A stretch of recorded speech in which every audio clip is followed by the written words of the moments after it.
My name is Hemalata. I am studying 9th class B section. I am going to explain 10th class English lesson. A letter to God. The house, the only one in the entire valley. అంటే ఒక లోయలో ఒక ఇల్లు ఉన్నట. Sat on the crest of a low hill. Crest అంటే గుట్ట. ఒక తక్కువ height ఉన్న ఒక గుట్ట మీద ఒక ఇల్లు ఉన్నట. From this height, one could see the river and the field of rupee corn dotted with the flowers that always promised a good harvest. అంటే ఆ గుట్ట పై నుంచి ఎవరైనా చూస్తే అక్కడ ఏమేం కానొస్తాయంటే రివర్ అంటే నది కానొస్తుంది, ఫీల్డ్ ఆఫ్ రైట్ కార్న్ అంటే పంట పొలం, మొక్కజొన్న పంట పొలం కానొస్తాయి, dotted with the flowers that always promise a good harvest అంటే పూలతో నిండినటువంటి ఒక మొక్కజొన్న పంట కానొస్తుంది. ఏ గుడ్ హార్వెస్ట్ అంటే అది పంట చేతికి వచ్చిందంట కదా, అట్ట కానొస్తుందంట ఆ మొక్కజొన్న పంట. The only thing the earth needed was a downpour of or at least a shower. కానీ ద ఓన్లీ థింగ్ అంటే ఒక్క ఆలోచన ఏమిటంటే ఆ పొలానికి నీరు కావాలి. హో రైన్ ఫాల్ అన్న కానీ లో రైన్ ఫాల్ అన్న కావాలి. Through out the morning Lencho who knew his fields intimately had done nothing else but see the sky toward the northeast. అంటే లెంచో అనే వ్యక్తి పొద్దున్నే ఉదయం లేచి తన పొలానికి వెళ్ళాడు. పొలానికి వెళ్ళి ఆ రోజంతా నార్త్ ఈస్ట్ అంటే ఈశాన్యాన్ని చూస్తూ ఆ రోజంతా గడిపేశాడు. ఎందుకంటే వర్షం పడుతుందో వస్తుంది అని ఆశతో. Now we are really going to get some water woman అంటే వాళ్ళ భార్య చెప్తున్నాడు లెంచో అనే తను, ఈరోజు ఖచ్చితంగా వర్షం పడుతుంది, మన పొలానికి నీళ్లు వస్తాయని తన భార్య చెప్తున్నాడు. ఎవరు? లెంచో అనే వ్యక్తి. The woman who was preparing supper అంటే తన భార్య, సప్పర్ అంటే రాత్రి భోజనం అని అర్థం. వాళ్ళ భార్య లెంచో భార్య రాత్రి భోజనం ప్రిపేర్ చేస్తూ ఉంది అంటే తయారు చేస్తూ ఉంది. రిప్లైడ్ అంటే సమాధానం ఇస్తూ ఎస్ గాడ్ విల్లింగ్ అవును దేవుడు మన కోరికను అంగీకరించాడు, ఖచ్చితంగా వర్షం పడుతుందని సమాధానం ఇచ్చింది. ఎవరికి? లెంచో. ఎవరు ఇచ్చారంటే వాళ్ళ భార్య. The older boys were working in the field అంటే ద ఓల్డర్ బాయ్స్ అంటే లెంచోకి పెద్ద కొడుకు ఉంటారు కదా, ఆ పెద్ద కొడుకులు పొలంలో పనిచేస్తూ ఉన్నారు. The smaller ones were playing near the house until the women called to them all. అంటే చిన్న పిల్లలు ఉంటారు కదా, లెంచోకి చిన్న పిల్లలు ఉంటారు, వాళ్ళు ప్లేయింగ్ అంటే ఆడుకుంటూ వాళ్ళ హౌస్ పక్కన ఆడుకుంటూ ఉండేవాళ్ళు. ఎప్పటి వరకు అంటే women called to them all అంటే అందరినీ వాళ్ళ మమ్మీ పిలిచేంత వరకు, ఎప్పటి వరకు? అన్నం తినేంత వరకు. It was during the meal that just as అంటే అన్నం తినే సమయంలో లెంచో హ్యాడ్ ప్రెడిక్టెడ్ అన్నం తినే సమయంలో లెంచో దగ్గరని అతను ఊహించాడు. ఏమని అంటే big drops of rain begin to fall ఖచ్చితంగా పెద్ద వర్షం పడుతుంది అని లెంచో అనే వ్యక్తి ఊహించాడు. In the north east huge mountains of clouds could see be approaching అంటే ఈశాన్య వైపు లెంచో అయితే చూస్తున్నాడు కదా, లెంచో చూస్తున్నప్పుడు అక్కడ మౌంటైన్స్ అంటే పెద్ద పెద్ద కొండలాగా మేఘాలు అనేవి కనపడుతూ వెళ్తూ ఉన్నాయి. The air was fresh and sweet. వర్షం మరి ఎప్పుడైనా కానీ గమనిస్తే వర్షం పడే ముందర గాలి స్వీట్గా సువాసనగా వస్తుంది.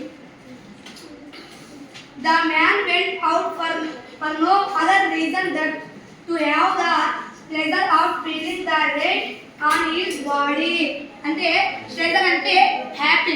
ఇక్కడ ఏమీ రీజన్స్ లేకున్నా లెంచో అనే వ్యక్తి ఆనందంతో వర్షానికి తడుస్తున్నాడు. And when he returned he exclaimed అంటే మళ్ళీ వెనక్కి ఎక్స్క్లైమ్డ్ అంటే ఏమి? అనౌన్స్మెంట్ చెప్తున్నాడు. ఏమని చెప్తున్నాడంటే there are not raindrops falling from the sky. ఇవి నాకు ఇప్పుడు పడుతున్న వర్షం ఇది వర్షం కాదు. దే ఆర్ న్యూ కాయిన్స్ అంటే కొత్త నాణ్యాలతో సమానము అని చెప్తున్నాడు. ఎవరు చెప్తున్నాడు? లెంచో అనే వ్యక్తి చెప్తున్నాడు. The big drops are 10 cent pieces and the little ones are 5. అంటే పెద్ద పెద్ద వర్షపు చుక్కలేమో 10 cent pieces. అంటే ఇప్పుడు మన ఇండియా కరెన్సీ ఎలాగైతే రూపీ ఎట్లుందో వాళ్ళ కరెన్సీ కూడా 10 cent pieces. పెద్ద డ్రాప్స్ ఏమో 10 cent pieces తో పోల్చాడు. చిన్న వర్షపు చుక్కలేమో 5 రూపాయలతో పోల్చాడు. ఎవరు? లెంచో అనే వ్యక్తి పోల్చాడు. With the satisfied expression, he regarded the field of ripe corn with its flowers.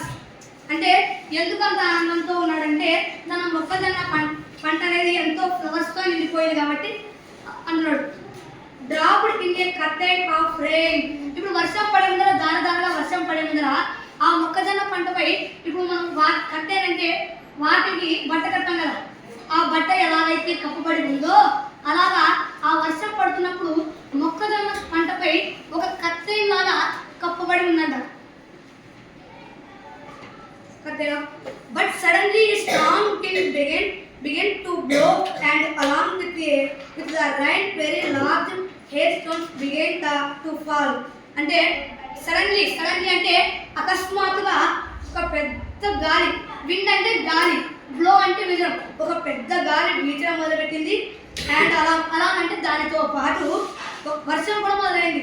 వర్షంతో పాటు hair stones began to fall. అంటే హెయిర్ స్టోన్స్ అంటే వడగండ్ల వాన అంటాం కదా, వడగండ్ల వాన కూడా మొదలైంది. This truly did resemble no silver coins. అంటే ఆ వడగండ్ల వాన ఐస్ ముక్కలు ఉంటాయి కదా, అవన్నిటికి ఎలా కానొచ్చింది అంటే సిల్వర్ కాయిన్స్ అంటే వెండి నాణ్యాలాగా కానొచ్చాయి. The boys exposing themselves to the rain. అంటే బాయ్స్ వాళ్ళ కొడుకులు ఉంటారు కదా, వాళ్ళ కొడుకు కూడా వర్షానికి తడవడం మొదలుపెట్టాడు. ran out to collect the frozen tears. అంటే వర్షానికి తడుస్తూ కలెక్ట్ చేస్తున్నాడు. ఏంటివి? ఈ సుంకలు వడగంట ఉంటాయి కదా, అవి ముచ్చాలలాగా కానొస్తున్నాయి. కాబట్టి ఎవరైతే బాయ్స్ ఉన్నారో వాళ్ళ కొడుకులు ఉన్నారో వాళ్ళ కొడుకులు సేకరిస్తున్నారు ఆ ముచ్చాల లాంటి ఐస్ వడగండ్ల వానని. It is really getting bad now. ఆ ముచ్చాల వాన వచ్చి ఆ వడగండ్ల వాన పడేతలకే ఇది ఏదో మనకి అపశకనం లాగా ఉందని లెంచో అనుకున్నాడు. Explained the man. అంటే లెంచో చెప్పినాడు ఇదేదో మనకి అపశకనం లాగా ఉంది అని.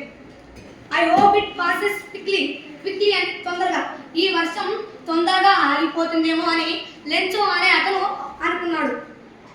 It did not pass quickly for an hour. The hail rained on the house, the garden, the hillside, the cornfield, on the whole valley.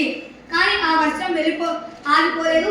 ఎంతవరకు పడిందంటే ఆ వర్షం 1 hour అంటే 1 గంట వరకు ఆ వర్షం పడుతూనే ఉంది. ఎక్కడెక్కడ పడింది అంటే హౌస్ అంటే ఇల్లు పైన, గార్డెన్ అంటే తోటలోన, హిల్ సైడ్ అంటే ఆ గుట్టల పైన, కార్న్ఫీల్డ్ అంటే మొక్కజొన్న పంట పైన, హోల్ వ్యాలీ అంటే మొత్తం ఆ లోయలో మొత్తం ఆ వడగండ్ల వాన అనేది పడడం జరిగింది. The field was white. మొత్తం భూమి, ఫీల్డ్ అంటే భూమి మొత్తం తెల్లగా ఉంది. As if covered with salt. అంటే ఆ భూమి మొత్తం తెల్లగా సాల్ట్తో అంటే ఉప్పుతో కప్పబడిన అంటిరు తెల్లగా ఉంది. ఎందుకంటే వడగండ్ల వాన అనేది ఆ ఇసుకలన్నీ తెగిపోయి భూమి మొత్తం తెల్లగా మారింది. Not a leaf remained on the trees. అంటే చెట్ల పైన ఒక ఆకు కూడా లేదు.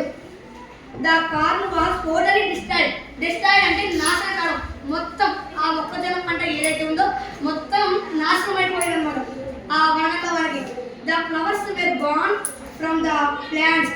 అప్పుడు మొక్కజొన్న పంటకి ఎంతో బాగా ఫ్లవర్స్ లేవు, కానీ ఆ వర్షం పడిన తర్వాత ఆ ఫ్లవర్స్ అన్ని కింద పడిపోయాయి. ఒక్క చెట్టు మీద కూడా, మొక్కజొన్న చెట్టు మీద కూడా ఫ్లవర్స్ అనేవి లేవు.